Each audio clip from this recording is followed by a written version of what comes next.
ঝালকাঠির নলছিটি উপজেলার রানাপাশা ইউনিয়ন জামায়াত সভাপতি নুরুল্লাহর বিরুদ্ধে নারী কেলেঙ্কারি, ভুয়া পরিচয় ব্যবহার, কুপ্রস্তাব পাঠানো সহ নৈতিক অসঙ্গতির একাধিক অভিযোগ প্রমাণিত হওয়ার পর তাকে পদ থেকে স্থগিত করেছে বাংলাদেশ জামায়াতে ইসলামী।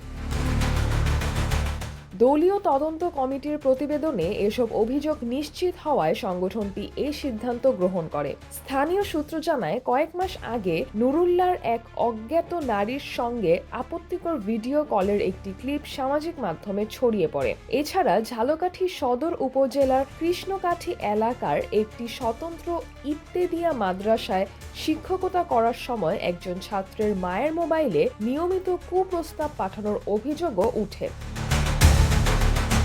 বিষয়টি জানাজানি হলে ছাত্রের স্বজনরা তাকে শারীরিকভাবে হেনস্থা করেন। শুধু তাই নয়, নারী কেলেঙ্কারি, ভুয়া পরিচয় ব্যবহার সহ আরও নানা অভিযোগে দলীয় শৃঙ্খলা ভঙ্গের বিষয় নিশ্চিত হওয়ায় তার বিরুদ্ধে সাংগঠনিক ব্যবস্থা নেয় জামায়াত। অভিযোগগুলোর পরিপ্রেক্ষিতে ঝালকাঠি জেলা ও নলছিটি উপজেলার জামাত পৃথক তদন্ত কমিটি গঠন করে। তদন্তে নৈতিক অসঙ্গতি, নারী হয়রানি এবং শৃঙ্খলা ভঙ্গের প্রমাণ পাওয়া যায়। পরবর্তীতে তদন্ত প্রতিবেদনের ভিত্তিতেই তাকে রানাপাশা ইউনিয়ন জামাত সভাপতির দায়িত্ব থেকে স্থগিত করা হয়। অভিযুক্ত নুরুল্লাহ তেঁতুলবাড়িয়া গ্রামের মাওলানা আমজাদ হোসেনের ছেলে। তিনি কৃষ্ণকাঠির ওই ইত্তেদিয়া মাদ্রাসার শিক্ষক হিসেবেও কর্মরত ছিলেন।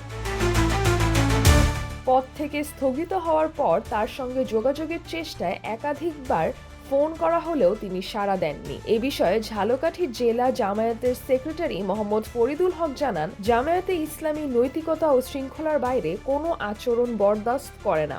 দলীয় শৃঙ্খলা ভঙ্গের কারণেই তার পদ স্থগিত করা হয়েছে। সিজরাতুল আভা, দৈনিক আওয়ার বাংলাদেশ।